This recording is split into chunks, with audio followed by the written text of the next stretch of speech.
1.5 million balloons 2 பேரோட உயிரை பறிச்சிருக்குன்னு சொன்னா நம்புவீங்களா? இது ஒரு செலிப்ரேஷன் இல்ல, கிளீவ்லாண்ட் சிட்டிக்கே ஒரு டெத் ட்ராப். 1986ல கிளீவ்லாண்ட் ஒஹியோல ஒரு பெரிய கின்னஸ் வேர்ல்ட் ரெக்கார்ட் பிளான் பண்ணாங்க.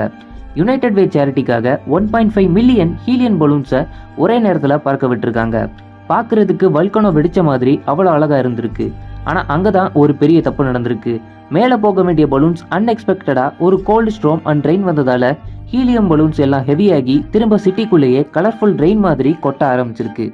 அப்போ அவங்க ஒரு லேக்ல மிஸ்ஸிங் ஆன 2 ஃபிஷர்மேனை தேட கோஸ்ட் கார்ட் வந்தப்போ லேக் ஃபுல்லா பலூன்ஸா இருந்ததால ரெஸ்கியூ பைலட்ஸ் என்ன சொன்னாங்கன்னா, அவங்களால ஆரஞ்சு லைஃப் ஜாக்கெட்ஸ்க்கும் ஆரஞ்சு பலூன்ஸ்க்கும் வித்தியாசம் கண்டுபிடிக்க முடியலன்னு சொல்லியிருக்காங்க.